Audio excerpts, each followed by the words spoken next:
අයිබෝන් කියලා පිළිගන්නවා කරු බ්ලොග්ස් YouTube අනිකාවෙත වෙනදා වගේම අදත් ආවේ ඔයගොල්ලන් එක්ක ඊස්ට්‍රයිල් දැන් ඊස්ට්‍රයිල් ජොබ් සම්බන්ධව කොහොමද තත්ත්වය දැන් මොකද වෙන්නේ ආයෙ ඇප්ලයි කරන්න පුළුවන්ද ඒ වගේම තව ඔයගොල්ලන්ගේ ප්‍රශ්න ටිකක් තියෙනවා ඉතින් ඒ කමෙන්ට් වලට උත්තරත් අරගෙනම තමයි අද ආවේ ඉතින් එහෙනම් වැඩි කතා නැතුව අපි වීඩියෝ එකට ගිහිල්ලාම කතා කරමු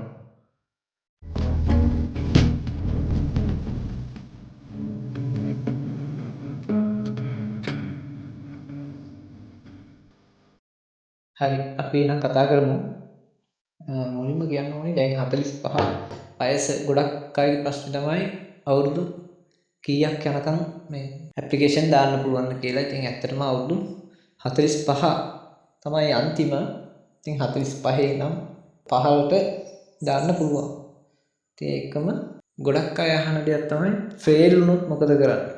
කියන්නේ කුෂිකර්ම වලට දාලා ඒක ෆේල් වුණොත් මොකද කරන්නේ? ඊට පස්සේ කන්ස්ට්‍රක්ෂන් යන්න බැරිද කියලා අහනවා. ඒක ඇත්තටම යන්න පුළුවන්. ඕගොල්ලන්ට කරන්න තියෙන්නේ වෙබ් එකේ ඉන්නවා නම් හරි කමක් නැහැ. කුෂිකර්ම දාලා බලා ඉන්නවා නම් ඕගොල්ලන්ට විදේශ සේවා නියුක්ති කාර්යාංශයට ලියුමක් බාර දීලා කැටගරි එක මාරු කරගන්න පුළුවන්. දැන් මේ දවස් ටිකේම ටෙස්ට් තියෙනවා.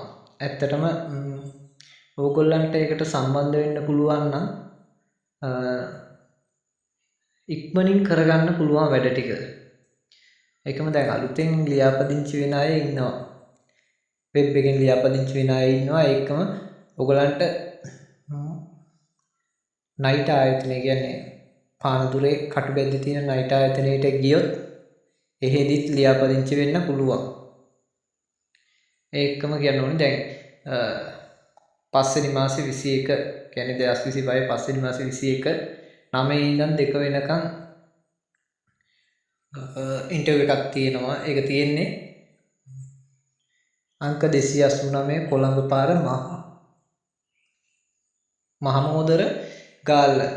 ඒ විදේශ සේවා නියුක්ති කාර්යාංශය තමයි තියෙන්නේ. ඉතින් ඇත්තටම ඒ අවට ඉන්න අයට ආයෙත් ගිහිල්ලා පොඩ්ඩක් බලන්න පුළුවන් කොහොමද කියලා. ඉතින් අරන් යන්න ඕනේ දේවල් මම මුලදිත් වීඩියෝස් වල කියලා තියෙනවා. ඉතින් මේ පාරත් බලන්න ගිහිල්ලා දැන් 21 තව දවස් කිහිපයයි තියෙන්නේ. ඉතින් ඒකම ඔයගොල්ලෝ ගිහිල්ලා බලන්න. අනිවාර්යෙන් પાස්පෝර්ට් එක අවුරුදු 3ක් කල් තියෙන්නම ඕනේ. මොකද ඒගොල්ලෝ අවුරුදු 3ක් කල් ඉල්ලනවා. ඒකම ඒවා ලැස්ති කරගෙන අදාළ ලියකියවිලි ටික අරගෙන අනිවාර්යෙන් යන්න. මොකද ෆයිනල් ටෙස්ට් එක ඇත්තටම මහ ලොකු දෙයක් කරන්න නැහැ.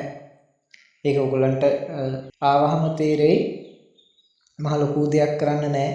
ඉතින් ඇත්තටම අර ඒකට අරන් යන්න තියෙනවා සේෆ්ටි ඇඳුම් ටික. ෆයිනල් ටෙස්ට් එකට යද්දි සේෆ්ටි ඇඳුම් ටික තියෙනවා. ඒ ටික අරගෙන අනිවාර්යෙන් බූට් ඒ වගේම ඕවරෝල් එක අනිවාර්යෙන් අරන් යන්න. ඉතින් බූට්ස් කිව්වට සපත්තු දෙක සාමාන්‍ය සපත්තු දෙකක් කමක් නැහැ. ඒකම ඕවරෝල් එක අනිවාර්යයි. ඉතින් ඕවරෝල් එකකින් ඒගොල්ලෝ ඒක ලකුණු දෙනවා. ගිහිල්ලා ඒගොල්ලෝ කියන කන්ස්ට්‍රක්ෂන් පැත්තෙන් නම් සිරප් නමන්න තියෙන්නේ. ඒ ඇත්තටම කම්බි නමලා ඒගොල්ලෝ ඩ්‍රෝවින් එකක් තියෙනවා. ඒ ඩ්‍රෝවින් එකට අදාළ කම්බිය නමන්න තියෙන්නේ. මහ ලොකු දෙයක් එතන කරන්න නැහැ. ඇත්තටම ගොඩක් අය වරද්දගන්නෙත් එතන තමයි. ගොඩක් අයට බය තියෙනවා. ඉතින් මේක පාස් වෙයිද ෆේල් වෙයිද කියලා එහෙම නැහැ. ඕගොල්ලෝ එකපාරේ ගිහිල්ලා සාමාන්‍ය මහ ලොකු දෙයක් කරන්න නැහැ. ඉතින් අර සිරප් එකක් නමලා පෙන්වන්න තමයි තියෙන්නේ. ඉතින් ඒක හරියට කරගත්තොත් ඕගලන්ට ඉදිරියට යන්න පුළුවන්. මොකද දැන් ගොඩක් එනවා වේකන්සි. ඇත්තටම දැන් ඊස්ට්‍රයිලෙන් ගොඩාක් දීලා තියෙනවා වේකන්සි. ඉතින් ඒකට හරියට ශ්‍රමිකයන් හරියට මේ අඩුපාඩු තියෙනවා. කියන්නේ ගොඩක් අඩුපාඩු තියෙනවා. ඉතින් ඒකම දැන් විදේශ සේවා නියුක්ති කාර්යාංශය පුහුණු කරලත් ගන්නවා. ප්‍රධාන වශයෙන් කන්ස්ට්‍රක්ෂන් තමයි බලන්නේ. ඉතින් ඒක තමයි වැඩිපුරම ඉල්ලුම තියෙන්නේ. ඉතින් ඒකට ඇත්තටම මේ ශ්‍රමිකයෝ අඩු නිසා ඒගොල්ලෝ පුහුණු කරලත් ගන්නවා. දැන් විදේශ සේවා නියුක්ති කාර්යාංශයේ කතා කරලා ඔයගලන්ට කතා කරලා විස්තර වැඩි විස්තර ගන්න පුළුවන්. ගිය පාර ෆේල් වෙච්ච අය ඉන්නවා නම් ඒකම වෙන වෙන කැටගරි වලට දාලා ඒගොල්ලන්ට යන්න බැරි අය ඉන්නවා නම් මේ පාර අනිවාර්යෙන් දාන්න. ඇත්තටම ෆේල් වුණොත් යන්න බෑ අර එහෙමයි මෙහෙමයි කියනවා. ඉතින් එතනදී ඔයාලට පුළුවන් නම් නැවත විදේශ සේවයකට ගිහිල්ලා ඉල්ලුම් කරන්න, කෝල් එකක් දීලා එහෙම කරන්න. ඒ වෙලාවේදී ඔයගලන්ට කරගන්න පුළුවන්. ඒ දේ හැම කෙනාම කියන්නෙත් නෑ. කියන්නේ ෆේල් වුණොත් ආයෙ දාන්න බෑ කියලා තමයි කියන්නේ. එහෙම එකක් මම නම් හිතන්නේ නෑ. ඇත්තටම ඔයගලන්ට පුළුවන් නම් ආයෙ ඇප්ලයි කරන්න. ඒ ඉන්ටර්විව් තියෙන දවසට ගිහිල්ලා ඒ ඉන්ටර්විව් එකට සහභාගී වෙන්න.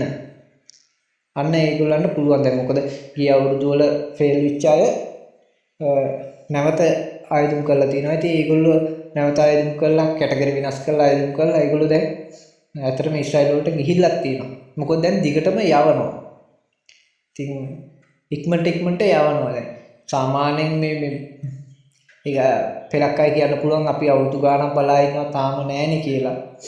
ඒ වුණාට ඒගොල්ලෝ හොයලා බලන්න.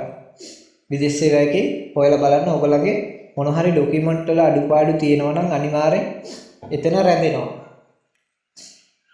ඒකම අහලා දෙනවා මේ ලොතරැයි ක්‍රමය කොහොමද අදින්නේ කියලා. ලොතරැයි ක්‍රමය ඇත්තටම අදින්නේ මේ මෙහෙන් යවන ප්‍රමාණය ඒගොල්ලෝ එහෙන් ලොතරැයි කරනවා. නැතුව මේ කාලයක් කෙනකම් බලාගෙන ඉන්නේ නැහැ. එහෙම සමත් වෙලා එන අයත් ඉක්මනට යනවා. තියන්ද ඒ ගැන පොඩක් විශේෂයෙන් අවධානය දෙන්න. ඔයගොල්ලන්ට ආවේ නැත්නම් ඔයගොල්ලෝ ගොඩක් කල් බලාගෙන ඉන්නවා නම් විදේශ සේවා විත්තිකාලයන්ට අනිවාර්යෙන් කතා කරලා ඒ මහත්තයෙක් සම්බන්ධ කරගෙන එතකොට විස්තර අහන්න. එතකොට ඒගොල්ලෝ ඔයගොල්ලන්ගේ ડોකියුමන්ට් හොයලා බලලා කියයි අඩුපාඩු මොනවද තියෙන කියලා. මොනවා හරි අඩුපාඩුවක් තියෙනවා නම් ඇත්තටම මේ එහෙම වුණොත් තමයි පරක්කු වෙන්නේ. ඉතින් ඒ ගැන පොඩ්ඩක් අවධානය දෙන්න. එතකොට ඔයගොල්ලන්ට අනිවාර්යෙන් ඒ ටික කරගන්න පුළුවන්. වැඩි විස්තරයක් කතා කරන්න බලාපොරොත්තු වෙන්නේ නැහැ. ඉතින් ඒ ටික තමයි මූලික වශයෙන් කියන්න තියෙන්නේ. ඉතින් ඔයගොල්ලන්ට ගේමක් අහගන්න නම් අනිවාර්යෙන් පොඩ්ඩක් මහන්සි වෙන්න වෙනවා. ඉතින් ඒකම මම පහළ වීඩියෝ වල දාලා තියෙනවා ඩ්‍රෝවින් ටික සම්පූර්ණ දාලා තියෙනවා. ඉතින් ඒවත් බලලා ඒකට හරියට ඔයගොල්ලෝ හැඩ ගැහිලා යන්න බය වෙන්න එපා එතනට ගියාම. මොකද මේ බාබින්ඩින් යනවා නම් ඇත්තටම ලේසිම ටෙස්ට් තමයි තියෙන්නේ ඒවා.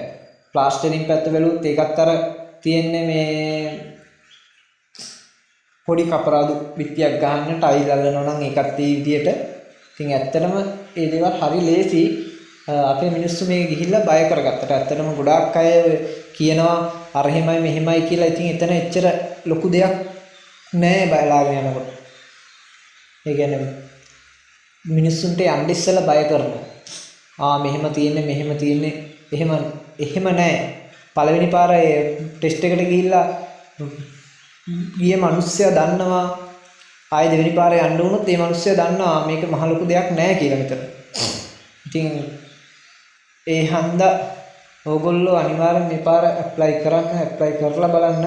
කැටගරි චේන්ජ් කරන අය ලියුමක් ලියලා ඒ ටික හදාගෙන ඔයගොල්ලෝ මේ වැඩ ටික ඉස්සරහට කරගෙන යන්න. ප්‍රශ්නයක් තියෙනවා නම් අනිවාර්යෙන් කමෙන්ට් කරන්න. මොකද මම පෞද්ගලික දෘෂ්ටික නම් වීඩියෝස් ගේන්න බැරි වුණා. පෞද්ගලික හේතුවක් හන්දා. ඉතින් දැන් මම හිතාගෙන ඉන්නේ දිගටම ආයේ ඔයගොල්ලන්ගේ ගැටලු ටික විසඳන්න උදව් කරනවා කියලා. එහෙනම් වැඩි වීඩියෝ එක කතා කරන්නේ බලලා ඔයගොල්ලන්ගේ මොන හරි දැන් එතන ගෙනියන්න මොන හරි ප්‍රශ්නයක් තියෙනවා නම් ඒ හරියදී ඒ ප්‍රශ්නේ වෙලේ පුළුවන් නම් ඔයගොල්ලෝ කමෙන්ට් එකක් දාලා අහන්න. මම අනිවාර්යෙන් උත්තර දෙන්නම්. මේ පාර වරද්ද ගන්න එපා. ඉතින් ඕනික කෙනෙකුට 45 දැන් වයස 45 සීමාව තියෙනවා. ඇත්තටම අලුතෙන් යන අය ඉන්නවා නම් පහළ වීඩියෝස් තියෙනවා. ඒකේ සම්පූර්ණ මේ වීඩියෝස් ටික බැලුවොත් ඔයගලන්ට ස්කිප් කර හරි බලන්න ඒවැල් තියෙනවා උවනා කරුණු ටික. ඒ දේවල් අනිවාර්යෙන් ඔයගලන්ට කරගත්ත කියන්නේ ටෙස්ට් එක පාස් වෙන්න පුළුවන්. දැන් සහැල්ලුවෙන් කියන්නේ හැම කෙනාටම තේරෙන විදියට කියා දීලා තියෙන්නේ. ඒකම දැන් ගොඩක් අය හැමතැනම දාගෙන ඊශ්‍රායල් ජොබ් කියා හැමතැනම දාගෙන මිනිස්සුන්ව බය කරනවා. ඉතින් ඒවට බය වෙන්න එපා. හැම කෙනාගේම අහලා අන්තිමට ඔළුව අවුල් කරගන්නත් එපා. මොන දේ කරත් මහ ලොකු දෙයක් නෑ ටෙස්ට් එකට ගෙනියන්න කරන්න. ඔයගලන්ට අනිවාර්යෙන් කරගන්න පුළුවන්. එහෙනම් ඉතින් වැඩි කතාවක් නැතුව මම වීඩියෝ එක මෙතනින් ඉවර කරනවා.